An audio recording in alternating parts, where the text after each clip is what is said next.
کے دن جو چیز بھی انسان کو آگے بڑھا سکتی ہے وہ اس کے اعمال ہیں، نیک اعمال ہیں، اعلیٰ خاندان کا فرد ہونا، کسی اونچے حسب و نسب کا مالک ہونا، یہ رب ذوالجلال کے ہاں کسی کامیابی کا ضامن نہیں ہے، اور نہ ہی قیامت کے دن یہ کسی انسان کی ترقی کا، کامیابی کا اور فلاح کا ضامن ہے۔ اور آپ نے فرمایا، حدیث قدسی ہے کہ رب ذوالجلال فرماتے ہیں، من شغلہ القرآن عن ذکری و مسئلتی آتیتہ افضل ما اوتی السائلین، کہ اگر کوئی انسان قرآن حکیم کو سمجھنے کے لیے، فہم قرآن کو حاصل کرنے کے لیے وقت لگاتا ہے اور اس وجہ سے وہ میرا ذکر نہ کر سکا، مجھ سے مانگ نہ سکا، میرے سامنے دستے سوال دراز نہ کر سکا، کیوں کہ وہ قرآن کے ساتھ مشغول رہا، قرآن کو سمجھنے کے لیے، قرآن کے مفاہیم کو جاننے کے لیے، آتیتہ افضل ما اوتی السائلین، تو جو میں سوال کرنے والوں کو عطا کرتا ہوں میں ان سے بہتر ان لوگوں کو عطا کروں گا جو مجھ سے مانگ نہیں سکے، اس لیے کہ انہوں نے اپنا سارا وقت قرآن حکیم کو سمجھنے کی طرف کا ڈالا۔ اور پھر آپ نے فرمایا کہ فضل کلام اللہ علی سائر الکلام کفضل اللہ علی خلقہ، کہ اللہ کے کلام کی فضیلت اور فوقیت سارے کلاموں پہ اس طرح ہے جس طرح خالق کی فضیلت ساری مخلوق پہ ہے۔ تو قرآن حکیم یہ کلام الہی ہے اور کلام الہی کو سارے کلاموں پر فوقیت اور فضیلت حاصل ہے۔ رب ذوالجلال نے یہ قرآن حکیم محض تلاوت کے لیے، اسے پڑھنے کے لیے نازل نہیں کیا، بلکہ اس کا اصل مقصد یہ تھا کہ اس کو سمجھا جائے، اور جس قوم نے بھی اس قرآن کو سمجھا اور اس کو اپنے آپ پہ نافذ کیا، رب ذوالجلال نے اس قوم کو اس دنیا میں بھی رفعت عطا کی، کامیابی عطا کی، اور قیامت کے دن بھی وہی لوگ کامیاب ہوں گے۔ صحیح مسلم کی روایت ہے، آپ نے فرمایا کہ ان اللہ یرفع بہذا الکتاب اقواما ویضع بہ آخرین، کہ اللہ تعالیٰ کچھ لوگوں کو جو اس قرآن پہ ایمان لاتے ہیں اور اسے اپنی زندگی پہ نافذ کرتے ہیں، قرآن کو سمجھنے کے بعد اس پہ عمل کرتے ہیں، اللہ تعالیٰ ان کو ہر جگہ دنیا میں بھی اور آخرت میں بھی بلندی عطا کرتے ہیں، رفعت عطا کرتے ہیں۔ اور جو لوگ اس قرآن پر ایمان لانے کے بعد اسے بس بش ڈال دیں، اسے پڑھیں تو صحیح لیکن اس کے مطالب کو اور اس کے مفاہیم کو نہ سمجھیں نہ اسے اپنائیں، تو پھر یہی قرآن ان کی گمراہی اور ان کی پستی میں گرنے کا سبب بن جاتا ہے۔ قرآن حکیم عربی زبان میں ہے اور ہم عربی زبان سے ناآشنا ہیں، اس لیے ایک مسلمان ہونے کے ناطے ہمارا یہ فرض بنتا ہے کہ ہم قرآن حکیم کی تلاوت کے ساتھ ساتھ اس کے معنی اور مفاہیم سمجھنے کے لیے بھی کچھ وقت نکالیں، کوشش کریں، تاکہ ہمیں یہ معلوم تو ہو سکے کہ ہمارے خالق و مالک نے ہمیں دنیا میں کس لیے بھیجا، دنیا میں زندگی کیسے گزارنی ہے، ہمیں اس نے کیا سلیقہ سکھایا، ہمیں کیا ہدایت دی، اور اس نے وہ کون سی باتیں بتائی ہیں جو ہمارے لیے، ہمارے معاشرے کے لیے فساد کا باعث ہیں، خرابی کا باعث ہیں، اور وہ کون سی چیزیں ہیں جو ہمارے لیے اور ہمارے معاشرے کے لیے بہتری اور اس کی ترقی کے ضامن ہیں۔ اور جب ہم قرآن حکیم کے معنی کو سمجھیں گے پھر ہمیں معلوم ہوگا کہ قرآن حکیم میں کیا تاثیر ہے، اس میں کیا حلاوت ہے، اس میں کیا مٹھاس ہے۔ چونکہ ہم عربی زبان سے ناواقف ہیں اس لیے قرآن کی مٹھاس، قرآن حکیم کی حلاوت اور اس کی شرینی سے بھی ہم ناواقف ہیں۔ وہ عرب لوگ جو اس قرآن پہ ایمان نہیں لائے تھے لیکن قرآن حکیم کی تاثیر کے سامنے اثر انگیزی کے سامنے، اس کی حلاوت کے سامنے وہ بھی ہتھیار پھینک چکے تھے۔ اہل مکہ میں مسلمانوں کا، اسلام کا سب سے بڑا دشمن ابو جہل تھا، جو قرآن حکیم پہ ایمان نہیں لایا، لیکن قرآن حکیم کی اثر انگیزی کا قائل تھا۔ اور رات کی تاریکی میں جب رحمت کائنات اپنے گھر میں قرآن حکیم کی تلاوت کیا کرتے تھے تو ابو جہل سید کائنات کی زبان مبارک سے، زبان رسالت سے قرآن حکیم کی آیات سننے کے لیے چھپ چھپ کے بیٹھ کے سنا کرتا تھا۔ تاریخ میں ابو جہل، اخنس بن شریک اور صخر بن حرب، ان تین کا ذکر ہے کہ تینوں رات کی تاریکی میں سید کائنات کے گھر کے آس پاس بیٹھ کے قرآن حکیم کو سنتے تھے۔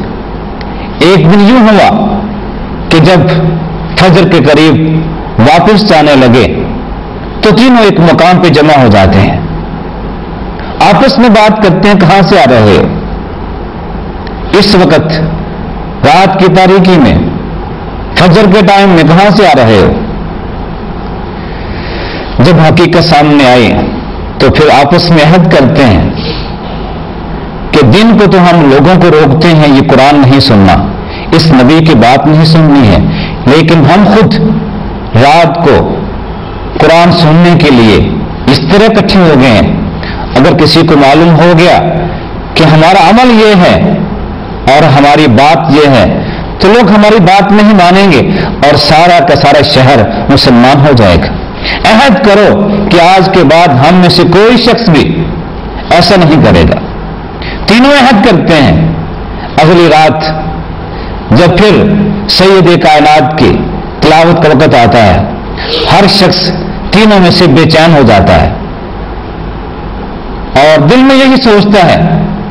کہ ہاں کل ہم نے عہد کیا تھا ہم میں سے کوئی نہیں جائے گا، اس لیے آج باقی دو تو نہیں آئیں گے، میں چلتا ہوں۔ تینوں یہی سوچ کے پھر وہاں پہنچ جاتے ہیں، سید کائنات کی زبان مبارک سے قرآن حکیم کا یہ آیات سنتے ہیں۔ پھر جب واپس ہوتے ہیں تینوں کا ٹکراؤ پھر ہو جاتا ہے، پھر ایک دوسرے کو ملامت کرتے ہیں، پھر عہد کرتے ہیں کہ ہم کبھی آئندہ ایسا نہیں کریں گے۔ تو یہ قرآن کی سرانگیزی ہے کہ دشمن بھی اس کا قائل ہے اور چھپ چھپ کے قرآن حکیم کو سننے کی کوشش کرتا ہے۔ اور انہی قریش مکہ نے یہ پوری کوشش کی کہ لوگ قرآن حکیم کو نہ سنیں، اس لیے کہ جو بھی قرآن کو سنتا تھا قرآن کی اثر انگیزی سے متاثر ہو کر مسلمان ہو جاتا تھا۔ اس لیے جو شخص بھی مکے میں آتا یہ سرداران مکہ اسے روکتے تھے کہ ہمارے ہاں ایک شخص نے نبوت کا دعویٰ کیا ہے، اس کی زبان میں بڑا اثر ہے، وہ جادوگر ہے، جس سے بھی بات کرتا ہے وہ اس کے جادو کے اثر میں آ جاتا ہے، اس لیے کوئی شخص نہ اس کے قریب جائے نہ اس کی بات سنے۔ طفیل بن عمر دوسی قبیلہ دوس کے ایک مشہور شاعر تھے، مکہ میں آتے ہیں تو انہیں بھی مکہ کے سردار سمجھاتے ہیں کہ ہمارے اندر ہی ہمارے ہی خاندان میں ایک شخص جادوگر بن گیا ہے، وہ اپنی زبان سے جس سے بھی گفتگو کرتا ہے اس پہ جادو کر دیتا ہے، اس لیے ہمارا مشورہ یہ ہے کہ تم اس کی نہ بات سننا نہ اس کے قریب جانا۔ تو طفیل بن عمر دوسی خود بیان کرتے ہیں کہ میں نے اپنے ساتھیوں کی بات کو، نصیحت کو پلے باندھ لیا، میں نے اپنے کانوں میں روئی ڈال دی کہ کہیں میرے کانوں میں اس جادوگر کی آواز نہ پڑ جائے کہ جس کی آواز میں اتنی تاثیر ہے کہ جو بھی وہ آواز سنتا ہے، جو بھی اس کی کلام سنتا ہے اسی کا ہو جاتا ہے۔ ایک دن آپ مسجد حرام میں قرآن پڑھ رہے تھے، میرا وہاں سے گزر ہوا تو میں نے دل میں سوچا کہ اے طفیل تم بھی شاعر ہو، کلام کے حسن سے، کلام کی خوبیوں سے اور کلام کے عیبوں سے واقف ہو۔ یہ کیا پاگل پن ہے، کانوں میں روح ڈالی ہوئی ہے؟ بات سنو، دیکھو، اگر بات اچھی ہے، سچی ہے، اسے قبول کرو۔ تو میں نے اپنے کانوں سے روئی نکال دی اور سید کائنات کی زبان مبارک سے میں نے قرآن حکیم کی آیات سنی۔ جوں جوں میں وہ آیات سنتا گیا میں مسحور ہوتا گیا، اور یہاں تک کہ آپ نے اپنی نماز ختم کی، واپس روانہ ہو گئے، مجھے احساس تک نہ ہوا۔ تھوڑی دیر کے بعد میں محسوس کرتا ہوں کہ آواز نہیں آ رہی، دیکھتا ہوں تو سید کائنات واپس جا رہے تھے۔ میں ان کے پیچھے جاتا ہوں، ان کے گھر جا کے ان کی زبان مبارک سے پھر میں قرآن سنتا ہوں اور ایمان لے آتا ہوں۔ یہ ہے قرآن حکیم کی تاثیر کہ جو قرآن کو سمجھتا ہے، اسے سمجھ کے پڑھے، اسے سمجھ کے سنے، تو اس میں آج بھی حلاوت ہے، آج بھی مٹھاس ہے اور شیرینی ہے۔ لیکن افسوس کہ ہم قرآن پہ ایمان تو رکھتے ہیں، قرآن کو مانتے بھی ہیں، پڑھتے بھی ہیں، لیکن اس وجہ سے قرآن کی شیرینی اور مٹھاس سے ہم محروم ہیں کہ ہم قرآن کے فہم سے، قرآن کے معنی سے ناواقف ہیں۔ ایک دن حضرت صدیق اکبر قریش مکہ کے مظالم سے دل برداشتہ ہو کے مکہ چھوڑنے پہ آمادہ ہو جاتے ہیں، گھر سے نکل پڑتے ہیں کہ یہ لوگ مجھے یہاں جینے نہیں دیتے، آزادی کے ساتھ اللہ کی